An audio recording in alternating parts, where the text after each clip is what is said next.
Peraí. Eita. Aqui foi. Olá, tudo bem? Presidente, tá no ar. Então. Vamos ver? Olá. Tiago. Fala, Tiago. E aí, Jair, tudo bem com você? Tô vivo, isso que vale, pô. Não é, cara? Rapaz, como que tá a cabeça aí? Tá ansioso? Tá preparado emocionalmente para hoje? O mais importante é o teu controle emocional, que você diz aí, né? E o resto aqui, sempre tivemos a verdade do nosso lado, números, e por outro lado, né, não tem nada disso. Então, se Deus quiser, vai dar tudo certo. Muito bom. Jair, é o seguinte, esse aqui é um momento muito importante, né? Assim, não é algo que envolve ego, é um momento importante, porque eu nunca falei sobre política, né? Eu sempre fui aquela pessoa, acho que como talvez muito brasileiro, muita gente, que sempre falava o seguinte: eu não vou falar de política, eu não quero me envolver com isso, é um ambiente muito sujo, etc. Tá? Mas eu acho que a maturidade me trouxe um pouco da necessidade de falar sobre isso. Tá? E eu preparei algumas perguntas aqui que eu quero fazer para você. Eu acho que vai ser importante também, né, em vista que a gente tem final de semana um momento decisivo. E eu, né, também, como cidadão, quero aproveitar, né, esse acesso e fazer algumas perguntas importantes. Eu sei que você está com o tempo corrido. Vamos lá? Se você quiser, você pode fugir das perguntas escritas. Fica à vontade para perguntar o que você achar que no momento tem que ser perguntado. Não tem problema não, tá? Olha lá, isso é muito bom de saber. Então vamos lá. Então eu queria começar só a fazer uma pergunta importante que eu gravei, acho que foi no começo desse ano, eu gravei com o Paulo Guedes. Tá? Eu cheguei no Paulo Guedes e falei: Paulo, cara, eu não consigo entender um cara da iniciativa privada como você, um cara tão bem-sucedido na iniciativa privada, que em tese não tem nada para provar mais para ninguém, já ganhou muito dinheiro, né, fez tudo isso e tal, bem reconhecido, e você hoje está na política, né? E por que você decidiu fazer isso? Ele me respondeu. E eu quero te perguntar o seguinte: o Jair, eu sou um cara pequenininho, tá? Mas que de alguma forma conquistei algum grau de fama e sucesso na minha área, e já começo a perceber como é difícil você lidar, né, com essa grande mídia, né, com tanta gente e tudo mais. Eu quero te perguntar o seguinte: você também, em tese, já não precisa provar muito mais para ninguém, assim. Por que você, de fato, se expõe a, cara, ficar sendo xingado, facada, sei lá, essa exposição pública, essa loucura? Por que você tem a manha de continuar fazendo isso? Assim? Primeiro uma pergunta pessoal, depois eu vou para outras coisas mais ligadas a governo. Assim. Olha, quando eu fui eleito pela 7ª vez para deputado federal, algo aconteceu em mim que eu não consegui explicar até hoje. Eu comecei a ficar impaciente, preocupado e falando comigo mesmo, né? Tem que mudar o destino do Brasil. Mas quem eu era? Eu era um simples, um reles deputado federal do Baixo Clero. Em 2014, então após a reeleição, né, a Dilma foi reeleita também, eu estava na Academia das Agulhas Negras, em novembro de 2014, fui um agrupamento de aspirantes que seriam formados aquele dia e falei para eles: tá no Google aí, né? Se botar Bolsonaro, Obama, novembro, você vai ver. Eu falei: olha, serei candidato a presidente, muitos podem morrer pelo caminho, mas nós temos que buscar uma maneira de salvar o nosso Brasil, que da forma como está indo, a tendência nossa é todo mundo ser comunista aqui, não queremos isso. Bem, aconteceu, vim candidato, levei a facada, ganhamos as eleições, montamos um ministério técnico, e montei depois da eleição. Eu tinha pouca gente antes das eleições comigo. Um deles era o Paulo Guedes. Até o primeiro encontro com ele, quase um ano antes das eleições, né? Ele é um cara conhecido, renomado, e eu apenas um deputado, tido como encrenqueiro, né? Criador de casa, etc. E eu falei: Paulo, o que você vive em mim vai estar do meu lado, uma pessoa tão importante como você? Ele falou: olha, é alguém que pode mudar o destino do Brasil, vamos ver. E ele estava lá com o Luciano Huck naquela época. O Huck tinha a pretensão de disputar a presidente da República. E o casamento que deu certo. Botei o apelido dele de Posto Ipiranga, né? E as coisas mais importantes, ele não anuncia lá. Ele vem falar, bate um papo, conversa, vê a questão econômica, também a questão política. E o Paulo Guedes sofre quase. Acredito que todas as decisões que ele tomou foi excelente. Ajudá-lo ao Brasil superar, por exemplo, os problemas que tivemos durante a Covid, que o mundo todo sofreu. Eu agora cortei o cabelo aqui onde eu estou, né? E o barbeiro tinha um filho que está nos Estados Unidos. Então, eu liguei para o garoto, disse com ele. Eu perguntei como é que está o combustível. Ele falou, aqui está o dobro daí. Alimento, pô, carne aqui está na casa de R$ 150 o quilo da picanha. Desemprego, ele falou, os nossos Correios aqui acabaram de anunciar a demissão de 10 mil trabalhadores. Não se compara o Reino Unido com o Brasil. Aí está um paraíso. Palavra dele. Então você pode checar isso, comprovar. Ligando para algum brasileiro que esteja lá no Reino Unido para trocar essas informações. Bem, como é que eu continuo na política? Pô, o pessoal ofende, não é a mim não, a mim tudo bem. A gente mata no peito, ofende filha de 10 anos, de 12 anos de idade, ofende esposa, persegue filhos, persegue quem está do nosso lado. Mas se a gente abrir mão de deixar de lado isso, volta para a esquerda. Ou é o Lula, ou é um outro qualquer aí de esquerda que vai assumir o Brasil. E seria péssimo para a nossa economia, ruim para todo mundo. E nós não queremos comunismo no Brasil, queremos o livre mercado, queremos a liberdade. Só por isso que eu sou candidato. Por mim, eu poderia estar numa praia, uma dessa, né? Mas qual diria o nosso Brasil? Qual o futuro da minha filha? Isso que eu sempre penso. Bom, muito bom.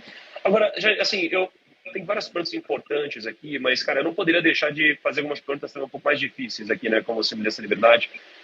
Porque a gente fala muito sobre, assim, uma das grandes preocupações, quando eu contrato alguém, eu nem penso se a pessoa ela é honesta ou não, porque isso daqui é uma obrigação, né? E hoje a gente vive num mundo onde, na política, parece que ser honesto é um grande diferencial, visto várias coisas já aconteceram no Brasil, na nossa história, né? Então a gente teve, cara, um monte de coisa, aí, desde mensalão até outras coisas, né? E eu preciso te perguntar sobre o orçamento secreto, né? E sobre, poxa, essa história do orçamento secreto, porque não me parece que, nem ficou claro para mim, 100% claro, e também acho que não ficou claro para muita gente, assim. Você pode explicar para ele de uma forma onde qualquer criança pudesse entender isso daí? Por que isso existe dessa forma? Então, vamos lá. Ninguém perguntou da forma que você perguntou até hoje. O que sempre aconteceu? Os partidos políticos tinham espaço no governo. Indicavam gente para estatais, para bancos oficiais, como a Caixa Econômica e Banco do Brasil, para ministérios. Alguns até faziam bom uso disso. A maior parte não. Tá? E ali saía o dinheiro da corrupção. Nós fechamos essa torneira. Todo mundo aqui, todos os ministros são técnicos. Né? Olha o Tarcísio, Pereira Cristina, Damares, Paulo Guedes, entre outros. E daí então, o Rodrigo Maia, que era o presidente da Câmara, ele quis espaço no governo, queria a recriação do Ministério da Cidade, por exemplo, acomodar o seu pessoal lá. Ele era o presidente da Câmara, você tem que estar de bem com o presidente da Câmara para poder aprovar as coisas. Bem, não aceitei. Daí o que eles fizeram? Nós mandamos o projeto de orçamentária para eles, normal, todo ano se manda. Eles pegaram esse projeto e fizeram uma emenda, criaram uma rúbrica extra, na época de 15 bilhões de reais, agora para 19 bilhões, onde quem destinaria esses bilhões seria o relator do orçamento. Bem, essa proposta veio para mim, eu não gostei dela e vetei, né? Ou seja, eu falei, não quero isso. E daí o projeto volta para o Congresso, vetado, dizendo que eu não quero isso. Daí o Congresso derrubou o veto. O Congresso falou, eu quero. E com uma votação qualificada. Então passou a ser lei isso aí, eu não posso fazer mais nada. Eu tenho que cumprir o orçamento. E o que é secreto nisso? O relator é que manda para os ministérios respectivos, né, quer fazer uma obra para o Estado. O relator fala, mandar para o Estado 300 milhões de reais. Para tal município, 10 milhões de reais. Mas não tem o nome do parlamentar que é o responsável por esse envio para lá. O nome é do relator apenas. Então, o que é a esquerda, o PT me acusa? O PT, primeiro, foi favorável a esse orçamento secreto. E quando eu falei não, o PT lá dentro, todos os deputados e senadores votaram para derrubar o veto. Votaram para dizer o seguinte, nós queremos esse orçamento secreto para nós. Então, o que o Lula, a outros candidatos também vieram aqui, me acusando, está comprando votos do orçamento secreto. Eu falei, olha, se eu estivesse comprando votos do orçamento secreto, não daria, por exemplo, dinheiro para deputado do PT, que não votam nos meus propósitos. E está aqui uma relação preliminar que eu consegui levantar, de 13 deputados do PT que apresentaram, né, junto ao relator, propostas para dinheiro para o seu Estado e município. Então, esse é o dito orçamento secreto. Se eu tivesse 19 bilhões nas mãos agora, eu seria o presidente mais feliz do mundo e saberia onde melhor aplicar esses recursos. Não quero generalizar. Todos os deputados e senadores, quando pediram para o relator recursos, seja para o mal. Mas nós não temos controle disso. E nem o povo. A população que mais quer é o nome do deputado que está usando do orçamento secreto. Até para saber se o uso é bom ou não. Entendi.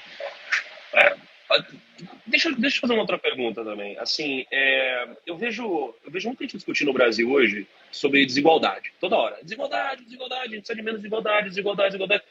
Cara, assim, eu estava puxando alguns dados, né? Eu sou um cara que trabalha com finanças, né? Bastante. Então, eu gosto de entender os dados. E quando eu me aprofundo nos dados, eu descubro, por exemplo, que a Venezuela é mais desigual que o Brasil, não é? Então, qual que é o ponto aqui? O ponto é que as pessoas falam sobre a desigualdade como se o problema fosse a desigualdade ao invés da pobreza, né? Porque se você pega um país e de alguma forma você desincentiva, por exemplo, grandes empreendedores, eles vão acabar levando o dinheiro deles para outro lugar, né? A desigualdade vai diminuir, mas o país vai ficar mais pobre. E a Venezuela é mais desigual do que o Brasil, né? Aliás, mentira, a Venezuela é menos desigual que o Brasil, tá? Então, o que eu quero te perguntar aqui é o seguinte, duas coisas. Primeiro, cara, fala-se muito sobre o risco de Brasil virar Venezuela. Existe, de fato, uma realidade sobre isso? E segundo, como que, não só olhando para a desigualdade, mas olhando para a pobreza que existe no Brasil, o que você, né, em ganhando essa eleição, o que você vai fazer para reduzir a pobreza, de fato, né, para permitir que pessoas ascendam na sociedade? Qual que é a ideia, qual que é a proposta para que isso aconteça de uma forma factual, Jair? Olha, numa época de eleição como essa, o que o político profissional gosta de fazer é falar em desigualdade, para ganhar Mas isso simpatia, não é isso, né? atenção e voto dos mais pobres. É que o PT sempre fez. Você pega, por exemplo, os estados administrados pelo PT no Brasil. São os mais pobres do Brasil. Então, eles têm o seu naco de força política junto aos mais pobres. E o PT é especialista em reproduzir, né, em fazer pessoas mais pobres. Agora, você pode ver, a Venezuela é um país onde todos são iguais, na pobreza. É o país mais rico do mundo em petróleo. E o pessoal está numa situação de pobreza abaixo da linha lá do nosso irmão do Haiti. Então, aqui no Brasil, por exemplo, fala muito em pobreza. O Lula, no último debate comigo, falou que a economia estava uma maravilha no Brasil. Eu falei, se estava uma maravilha, por que você pagava um Bolsa Família tão pequeno para os mais pobres? Bem, nós, era em média R$ 190, nós passamos para R$ 600. Hoje são 20 milhões de famílias que ganham esses R$ 600. Pode perguntar, e daí? Eu respondo, e daí que nós temos como pagar, porque nós tratamos com respeito o dinheiro público. Se você for ver estatais, por exemplo, que no passado eram socorridas pela União, porque davam prejuízo, hoje elas dão lucro. Você pode ver, Correios, por exemplo, Petrobras e Caixa Econômica. O PT quebrou os fundos de pensões dessas instituições. Hoje em dia, o governo entra com recursos e o próprio aposentado está descontando até 2030 uma parte considerável do seu salário para poder sanear, salvar o fundo de pensão. Senão, eles não têm aposentadoria. E o rombo desses 3 fundos de pensão, roubaria do PT, chegou na casa dos 40 bilhões de reais. Os caras não são fáceis. A especialidade deles é meter a mão. Realmente assaltar tudo que tem pela frente. Você pode ver a delação do Palocci, ele é bem claro, todo dia, isso aí. E nós tratamos diferente, então, essas questões estatais, bancos oficiais, ministérios, de modo que sobra recurso para a gente acha espaço no orçamento para pagar melhor para essas pessoas. O que sobra ao PT? Não é acusar. Ele quer privatizar o Banco do Brasil. Mentira. Ele quer privatizar a Caixa Econômica Federal. Mentira. Ele quer diminuir o valor do salário mínimo. Mentira. só sobra mentira para o PT.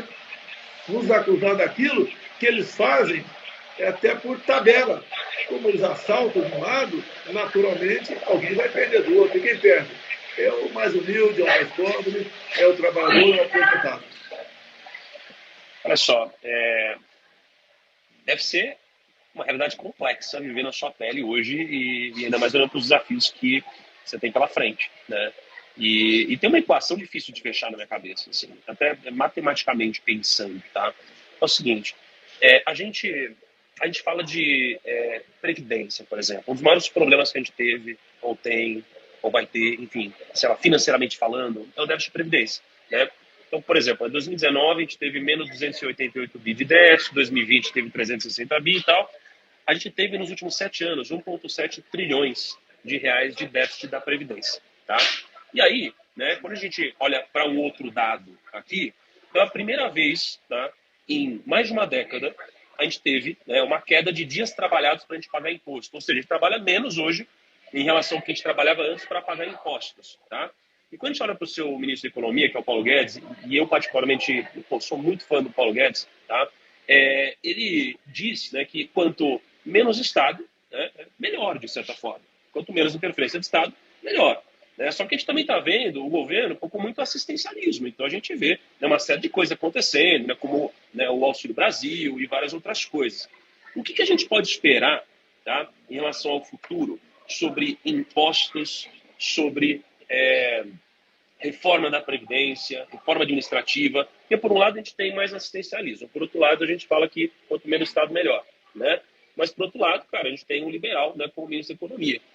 Como que essa equação vai fechar, o Bolsonaro? Essa daqui, eu tô curioso de verdade, tá? Olha, foi feita a reforma da Previdência, coisa que há mais de 10 anos procuravam fazer. Tá? É porque o Brasil ia quebrar sem a reforma da Previdência. Foi feito. Você fala, por exemplo, em assistencialismo. Tem uma massa de pessoas no Brasil que são pobres. Você não pode fechar os olhos para essas pessoas. E nós buscamos espaço no orçamento para o Auxílio Brasil. Era, em média, R$190 no Bolsa Família, uma vergonha. Tinha família que ganhava do governo R$40. E detalhe, lá atrás, quem ganhava Bolsa Família, se arranjasse emprego, perdia o Bolsa Família. O que nós fizemos? No nosso governo, quem recebe o Auxílio Brasil e arranja emprego, não perde emprego. É uma maneira de deixar livre ou estimular essas pessoas a buscar um mercado de trabalho. Digo a vocês, por exemplo, por ocasião da pandemia, onde tem uma política da maioria dos governadores para fechar tudo, né? Fica em casa que a economia te vê depois. O Brasil ia quebrar a nossa economia. Se nós não criássemos lá atrás o auxílio emergencial, o Brasil tinha quebrado. Teríamos um caos no Brasil. O povo com fome iria para as ruas e poderíamos ter problemas seríssimos aqui no Brasil. Nós gastamos, durante 2020, com o auxílio emergencial, o equivalente a 15 anos de Bolsa Família, dentro da responsabilidade fiscal. E o dólar não foi lá para cima, a Bolsa não foi lá para baixo. Nós arranjamos recursos para estados e municípios, compramos mais de 500 milhões de doses, criamos 2 programas para não destruir empregos. Se não fosse o Pronamp e o BEM, 2 programas, teríamos por volta de 11 milhões de carteiras de trabalho rescindidas, né, destruídas no Brasil. Fizemos a nossa parte. O outro lado, imagine se o Haddad fosse presidente da República, como estaria o Brasil? Ele teria fechado o Brasil todo.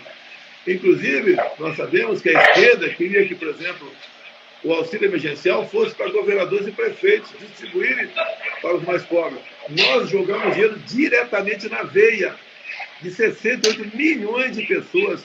1/3 do Brasil recebeu o auxílio emergencial. Não afundamos, não quebramos. Isso ajudou na economia dos municípios. Você vê, temos 2 anos que não se tem notícia no Brasil de estados ou municípios atrasarem suas folhas de pagamento ou parcelaram o 13º. fizemos a nossa parte com responsabilidade. Demagogia não faz parte da cartilha do Paulo Guedes, nem da minha cartilha. Nós sim buscamos multiplicar a riqueza e não dividir renda, como sempre a esquerda fez no passado. O Bolsonaro, qual foi a maior mentira que, na sua concepção, contaram sobre você e sobre o governo? Qual foi a maior mentira? Assim? Olha, porque é até difícil para a gente que está, eu vou dizer mais de fora. Não, desculpa, pode falar. Nesses últimos dias, o PT intensificou sua campanha na televisão e rádios. Por exemplo, ele vai congelar o salário mínimo, ele vai diminuir o valor das aposentadorias, ele vai privatizar o Banco do Brasil e a Caixa Econômica Federal. Tá? Em cima disso o tempo todo. Só mentiras. Ele vai taxar o PIX. Eu tenho o documento do PT aqui dizendo exatamente o contrário. O que eles pretendem fazer é o que estão me acusando agora. Logicamente que hoje, com as mídias sociais bastante ativas, a maior parte da população não entra nessa, sabe que é mentira. Mas uma minoria acaba acreditando e pode ser decisiva por ocasião das eleições. Me conte uma obra, uma boa ação do PT no passado. Você não acha nada. É só corrupção. O endividamento da Petrobras, por exemplo, com malfeitos, corrupção, interferência no preço de combustíveis, comprando uma refinaria que era uma sucata lá em Pasadena, chegou a 900 bilhões de reais, 170 bilhões de dólares, praticamente, o dobro, quase o dobro daquilo que era o valor de venda da própria Petrobras. Fizeram a mesma coisa no BNDES. O BNDES foi obrigado a emprestar dinheiro para ditaduras, como, por exemplo, o aeroporto de Moçambique, que não pôs avião lá. Porto, em Cuba, em vez de investir lá no porto de Cabedelo, na Paraíba, ele construiu um porto lá fora. Eu falo Cabedelo, que é a região mais próxima da Europa, e o porto lá necessita de muitas melhorias. Via BNDES, ele permite que amigos do rei comprassem aviões particulares com a taxa de juros abaixo da Selic. Você não tem nada de bom do PT. Geralmente são mentiras. Acusações que eles fazem contra os outros, que eles fizeram no passado. Aponte uma corrupção no meu governo que foi para frente. Covaxin. Ninguém gastou $1, R$1 com a vacina Covaxin. Outras acusações, morre na praia, não vai para frente. Não tem sustentação. Nós temos filtros nos ministérios para qualquer contrato, além do próprio ministério, passar por esses filtros também. Então nós fazemos a coisa certa. O Brasil é uma referência para o mundo na questão econômica. Estamos no 3º mês consecutivo com inflação negativa. Eu peço aos meus amigos aí que, quando for ao supermercado, compare o preço dos produtos da cesta básica agora, de 40 a 50 dias atrás. Caíram mais de 10%. O Brasil está dando certo. Compare o Brasil com outros países da América do Sul ou com o Reino Unido, como falei agora há pouco. Essa é a grande diferença do nosso governo. Pessoas técnicas, sérias e comprometidas. Ô, me esclarece uma coisa também, porque para a gente que está mais de fora, é muito difícil, assim, você tem muita notícia sendo ao mesmo tempo, você pega o que é real, o que não é real, o que é mentira, o que é verdade. Acho que uma das coisas que mais me chamou a atenção, eu queria ouvir de você um pouco disso, que saiu sobre, poxa, você, sua família, 50 imóveis, com dinheiro vivo e tal. Eu fico imaginando esse negócio, assim, cara, o que saiu na mídia é real? Ou não tem nada a ver, assim? O que é a verdade sobre isso? O que o site UOL Folha fez? Pegou, eu tenho mais 5 irmãos, eu tenho 2 ex-cunhados, tá? Pegaram meus 3 filhos, pegaram minha mãe que já faleceu e viram o patrimônio deles desde 1990.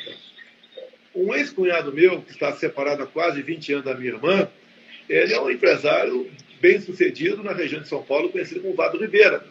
Ele tem umas 30 lojas de de roupas e material de construção. Um outro irmão meu tem umas 10 lojas de coisa parecida, o outro cunhado também.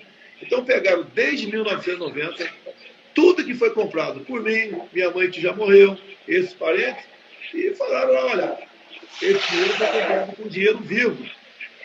Até que, se fosse, não tinha nada a ver com isso. Mas o que está na escritura agora é moeda nacional corrente, moeda corrente nacional. Toda escritura diz isso. Até porque no passado, antes de 94, era comum você comprar moeda até em dólar, porque a inflação era altíssima, acima de 40% ao mês aqui no Brasil, e a moeda de referência passou a ser dólar aqui. Então isso daí é o que eles acusam. Agora, de onde poderia ter vindo esse recurso? Ao longo de 32 anos, eu ser responsabilizado por imóveis comprados por parentes e ex-parentes meus. Não tem cabimento isso. Eu tenho 5 imóveis, a minha vida foi revirada em 2017. O Procurador-Geral da República, à época, Rodrigo Janot, o pessoal foi para cima de 2 imóveis meus na Barra da Tijuca. Ele não pareceu não. E não existia nenhum indício mínimo para investigar a compra de 2 imóveis que estavam no imposto de renda, declarado como moeda, comprado como moeda corrente. Então eles fazem essas mentiras e botam para rodar. E agora, eu não vou querer contra-atacar, mas vai ver a fortuna dos filhos do Lula. Por que não investigam? Por que o UOL Folha não investiga? Porque a grande mídia, o UOL, Folha, o Estadão, o Globo, não me dão paz desde quando, antes de eu assumir a presidência. Eles querem me tirar daqui, fazem parte do sistema. Sistema esse que integra também ali o nosso Tribunal Superior Eleitoral. E ataca o tempo todo. Haja vista o tratamento pensado a mim e ao Lula. Tudo contra mim pega. Me proibiram até de fazer live na minha casa. Tá? Agora, essa questão de dezenas de milhares de inserções, rádio, que o Lula, está comprovado. O que o TS faz? Não faz nada, ele investiga o partido. Ainda diz que o partido não poderia contratar a auditoria com dinheiro do fundo partidário. E diz ainda que nós estamos querendo tumultuar o Estado Democrático de Direito. É isso que eles fazem o tempo todo. Imóveis, já foi, inclusive um desembargador em Brasília deu um parecer, deu uma sentença, mandando retirar do ar isso, o desembargador, porque a notícia é mentirosa e criminosa. E depois caiu no Supremo Tribunal Federal e o ministro lá foi na mesma linha. Ou seja, não tem que discutir esse assunto, mas eles insistem. Agora, quero que me digam de onde poderia ter vindo esse dinheiro. De onde geralmente vem dinheiro de corrupção? Então você indica alguém para um cargo público. Nunca indiquei uma pessoa sequer para qualquer cargo público no Brasil. Diretor de banco, de estatal, até porque foi oposição a Fernando Henrique Cardoso, a Lula e Dilma. Ponto final. O governo Lula me ofereceu a superintendência do aeroporto São João em 2003. A matéria enorme publicada no Estado de São Paulo que eu denunciei. Queriam comprar o meu voto de deputado, desde que eu aceitando a superintendência do aeroporto São João no Rio de Janeiro. Denunciei isso numa sessão cheia da Comissão de Constituição e Justiça. Achava que era fácil. O próprio, quando se julgou Mensalão e Petrolão em Brasília, Joaquim Barbosa falou o quê? Que o único deputado daquele partido que não foi pegar dinheiro no BP, na Petrobras, foi Jair Bolsonaro.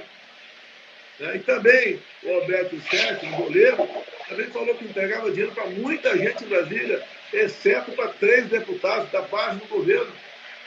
Eu e mais 2. Ou seja, eu não devo nada para ninguém. Me acusar de mandar dinheiro para parentes, primeiro estão agredindo meus parentes. A honra deles foi agredida. Eu tenho 5 irmãos, eles cuidam das suas vidas. Os imóveis, pelo que eu sei, está declarado no imposto de renda deles. Me investigaram, o primeiro imóvel meu eu comprei, se não me engano, em 1990. E entrou na minha conta como dinheiro de corrupção em 1990. 32 anos da variação patrimonial dos meus parentes, botaram lá. Agora, não botam os imóveis que eles venderam, só os que eles compraram. Bolsonaro, agora eu tenho que fazer uma pergunta sobre o meu segmento, né? Eu falo muito sobre finanças, né, educação financeira, uma coisa que cresceu muito no Brasil. A gente tinha, eu lembro quando eu comecei a trabalhar no mercado, tinha 300 mil pessoas investindo na bolsa. Hoje você tem mais de 5 milhões de pessoas investindo na bolsa, você tem gente começando a investir, começando a cuidar do seu dinheiro.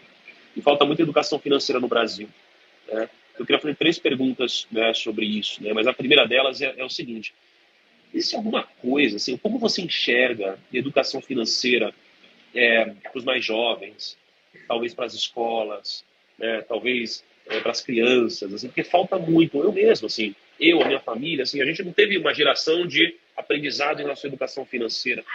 Como você enxerga a educação financeira no Brasil, hein? Existe algum projeto, alguma coisa em mente? Sim, já está em andamento o Ministério da Educação, já está pronto o esboço aí do currículo, vai ser implementado ano que vem, se Deus quiser, com a nossa reeleição. Agora, a educação no Brasil é um desastre, e piorou mais ainda por ocasião da pandemia. Por coincidência, está na minha frente aqui, dados da prova do PISA, de 2009 até 2018. Então, entre 78 países, por exemplo, o Brasil passou, em matemática, eu vou dar aqui a classificação, né, de matemática, 2009, 52, 2012, 55, 2015, 67, 2018, 70. Caindo em matemática. Entre 78 países, nós somos o 70º em matemática. Tá? Entre também 78 países, nós somos o 57º em leitura. E a mesma coisa, somos o 76º em ciência. Ou seja, esse é sinal de abandono. E nós estamos atrás aqui de vários países da América do Sul. Agora, é a educação do PT, do Haddad, que foi ministro da Educação aqui por 8 anos, que se preocupou muito em implementar a ideologia de gênero nas escolas, a aprovação automática, o descaso para com o professor. Nós demos 9 ajustes da escola para o servidor. 33%, os professores. Tá? Nós, agora, nós reconhecemos o trabalho presencial dos professores, sim, mas por fora, criamos aqui, via aplicativo, uma forma de colaborar na alfabetização de crianças. Algo chamado grafogame.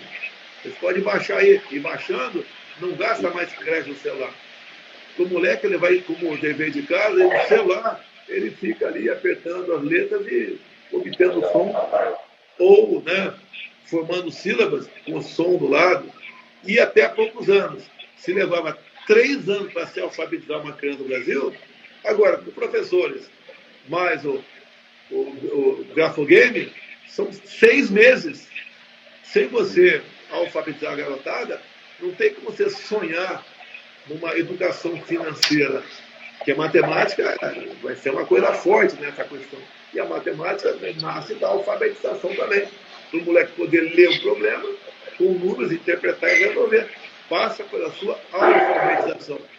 Estamos tentando recuperar, estamos recuperando o tempo perdido. 2 anos da molecada fora da sala de aula. Eu fui contra isso. Eu falava lá atrás, hoje a ciência mostra que eu estava errado. Que as crianças, né, elas não são, elas, ao contrário, o vírus, não desenvolviam nada que levasse a óbito, a não ser em casos raros, de crianças já com comorbidade. Elas eram assintomáticas. Então a molecada perdeu muito, estamos buscando tempo perdido. Você tem razão, educação financeira, né, vai fazer parte do currículo, se Deus quiser, o ano que vem. Perfeito. Ó, eu vou só fazer mais uma pergunta e depois vou concluir aqui para te liberar, que eu sei que hoje é um dia importante aí. Eu quero só te perguntar o seguinte: a gente, fala-se muito sobre taxação de dividendos, né? Sobre mercado de capitais, né? Isso daqui é algo que a gente deve esperar, né, que vai acontecer ou não vai acontecer? Existe uma lógica para isso, né, nos próximos anos? Não. Existe a possibilidade agora, sim, existe, a taxação de lucros e dividendos para quem ganha acima de 400 mil por mês. Tá? Ou 480 mil por ano. Tá? E, tá, 4.800.000 por ano, certo? 4.800.000 por ano ou 400.000 por mês. Quem ganha 500.000 por exemplo vai taxar em cima dos 100.000, que excedeu os 400.000. Tá? E isso daí, segundo a equipe lá do Paulo Guedes, é o suficiente para você ter um espaço bastante grande para você, por exemplo, aliviar quem ganha até 5 salários mínimos e pagar imposto de renda. Tá? Seria uma troca, tá? E está lá no Congresso. Até o momento não tivemos nenhum sinal vermelho contrário a isso daí. Perfeito. Agora, deixa eu terminar aqui. Nós temos diminuído impostos, como, por exemplo, diminuímos impostos da gasolina, do diesel, do álcool, da energia elétrica, impostos estaduais. E zeramos impostos federais. Os combustíveis foram lá para baixo. E deixo claro, quando nós votamos isso lá no Senado, o PT foi contra isso aí. Nós reduzimos via decreto da economia, né, eu definei, 35% do IPI de 4.000 produtos. Nós temos reduzido impostos e aumentado a arrecadação, porque, por tabela, a sonegação diminui. É aquela história da curva de Laffer, né? E quanto mais se cobra, em dado momento, diminui a arrecadação e entra ali a sonegação. Estão fazendo um caminho exatamente o contrário. Diminuindo, considerando impostos em muitos produtos também, de importação. Estamos no caminho certo. Os números estão aí, você pode ver semana a semana, se projeta aí, ó, a taxa de emprego cai, o produto interno bruto sobe, o número de desempregados cai também bastante no Brasil. Estamos no caminho certo. Perfeito. Última pergunta, antes de eu fazer minhas considerações aqui. Eu passei por uma situação nas últimas semanas, onde num grupo de família, né, minha família começou a discutir sobre política e tal, e eu vejo que as pessoas elas estão todas muito alvoroçadas, digamos assim, né? Então, eu tenho duas perguntas, duas dentro de uma, né? Em você, de fato, ganhando essas eleições, assim, como que vai ser esse daqui para frente, né? Esse apaziguar, digamos assim, de hormônios, né? Na população para que a gente possa ter uma vida normal, né? E junto disso, realmente, assim, PIB esse ano vai fechar aparentemente num patamar interessante, né? Acima de 3%, né? Se pega a inflação, se for olhar de uma forma comparativa com o mundo, mas que a gente tenha tido uma inflação grande, agora no período mais curto a gente está muito bem, a gente tem dados muito interessantes, emprego, etc. O que esperar para o futuro, para os próximos 4 anos, tá? Quando a gente fala de crescimento, de país, né? O que você vai fazer? O que a gente pode esperar como cidadão, como empreendedor, né? Do nosso país para os próximos 4 anos, com tudo isso acontecendo, e junto disso, como manter uma vida normal, mais apaziguada, digamos assim. Nós tornamos o Brasil o 7º país mais digitalizado do mundo. Quase todos os serviços do governo agora você faz no seu telefone celular. Você já pode registrar seu filho, por exemplo, de dentro do hospital. E a partir do ano que vem você vai comprar e vender seu imóvel de casa. Os cartórios vão estar todos interligados. Nós apagamos, né, 90% das normas regulamentadoras, que era um terror para o empresariado que não recebia visita de um fiscal. Nós criamos em 2019 a Lei da Liberdade Econômica. Um exemplo simples. Você queria, por exemplo, abrir uma pizzaria, uma senhora queria, por exemplo, abrir um salão de beleza, entrava com o pedido de alvará, em muitas prefeituras, isso levava meses e anos. Hoje, quando a pessoa entra com o pedido de alvará, em 30 dias, se a prefeitura não responder, ele pode começar a trabalhar. Ajudamos muito, então, a questão do empreendedorismo. Dá uma olhada no Google aí, quanto tempo tu levava para abrir uma empresa em 2010, que era o final do governo Lula. Tá? Em torno de quase 4 meses para abrir uma empresa. No nosso governo, é menos de um dia. Em 23 horas, em média, você abre uma empresa no Brasil. Então, criamos mais empresas no meu governo do que em 8 do governo Lula. Por isso, o Brasil suportou o tranco na economia lá na Covid. Essas ações, que inclusive fizemos por iniciativa própria, não foi por projeto do Executivo, de vez em quando chega um bom projeto do Executivo, mas por iniciativa nossa. Buscar desregulamentar, desburocratizar, tirar o Estado aí de cima do trabalhador brasileiro, diminuir a carga tributária, um governo que não tem jeitinho, não tem corrupção, ninguém cria dificuldade aqui para vender facilidade lá na frente, um governo sério. Veja os meus ministros, saíram do governo agora para se candidatar, se elegeram deputados federais, vários senadores, e temos chance, então, temos dois governadores de estado, como o Onix Lorenzoni, no Rio Grande do Sul, e também o Tarcísio de São Paulo. Os ministros Lula saíram para irem diretamente para a cadeia. Há uma diferença enorme entre o nosso governo e o deles. Tem gente que critica. Muitos ficam muito preocupados com o que eu falo e não com o que eu faço. Não sou uma pessoa tão polida assim como alguns acham que eu devia ser. Desculpa. Falo palavrão de vez em quando, não é mais. A ânsia de resolver os problemas. Eu fico indignado quando algo demora para ser resolvido. A gente solta um palavrão, me desculpa, mas não sou ladrão. Fazemos o melhor com vocês. Quando se fala em vacina, compramos mais de 500 milhões de doses de vacina. Quem quis tomar vacina tomou no Brasil. Então, logo a Anvisa autorizou, nós compramos. Fizemos a nossa parte. Ou seja, temos hoje duas opções pela frente. E as duas são conhecidas. Eu, ao longo desses 3 anos, 10 meses, e o outro ao longo de 8 anos dele, e mais 6 de Dilma, que ele mandava lá. Veja o que acontecia no passado. Era toda semana um duto aqui, né, um cano enorme, jorrando dinheiro. Pessoas sendo presas. Esse era o nosso Brasil do passado. Sem esperança, com a educação afundando. Pode ter certeza, tá? Que não há comparação entre eu e o governo Lula que disputa aqui uma eleição junto comigo. Muito bom. Jair, saiu uma pesquisa agora há pouco, né, ali de intenção de voto ali do Modal do Futuro, não sei se você viu, né, saiu com uma vantagem aí para você, né, e, enfim, queria primeiro agradecer o nosso papo, tá, e queria dar algumas impressões, não necessariamente para você apenas, mas acho que para a galera que está aqui, tá, eu sou um cara que, eu acho que muito do que você falou, não só hoje, mas muito de alguns posicionamentos, são posicionamentos que me parecem inteligentes, né, são posicionamentos lógicos, né? Então, quando a gente fala sobre desburocratização, né, quando a gente fala de um pouco menos de intervenção do Estado, mas não deixar os pobres de lado, né, os mais pobres de lado, né?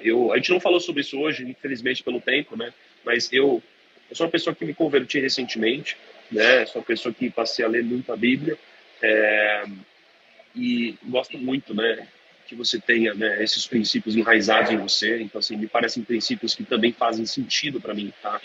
Então, muito do que você falou hoje são caminhos lógicos e inteligentes na minha concepção, tá? Que me parece fazer sentido, de fato.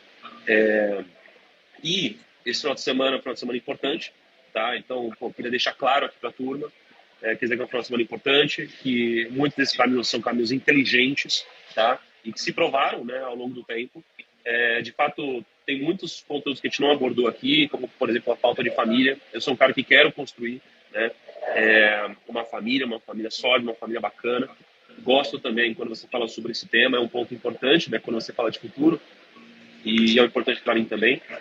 E queria dizer também o seguinte, né, em você ganhando, tá, além de eu acreditar muito no Paulo Guedes, né, por mais que tenha tido alguns altos e baixos, né, nesses últimos anos, eu acho que é um cara que tem um pensamento que eu concordo bastante, tá, economicamente falando. Então, acredito que também parece uma opção lógica, tá?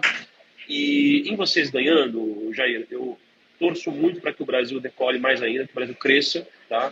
Que as pessoas saiam cada vez mais da pobreza, que os empreendedores cresçam, né? Que a gente diminua a carga tributária, desburocratize tudo, tá? E saiba que você ganhando, a gente vai estar torcendo, né, para tudo dar certo, mas a gente também vai cobrar, né? A gente vai estar todos cobrando aqui. E muito obrigado, tá, de fato, por você ter compartilhado, né? Enfim, aberto um pouco do seu tempo hoje, num dia tão especial. E muito sucesso, muita sabedoria, muito discernimento no debate hoje. Estaremos todos assistindo juntos aqui. Tá bom, Jair? O pessoal já conhece a minha posição sobre isso: defender a família, a liberdade, contra as drogas, contra o aborto, contra a ideologia de gênero, favorável à propriedade privada. O pessoal sabe a nossa posição aqui e sabe que o outro lado não só pensa, como faz exatamente o contrário. Muito obrigado por esse momento.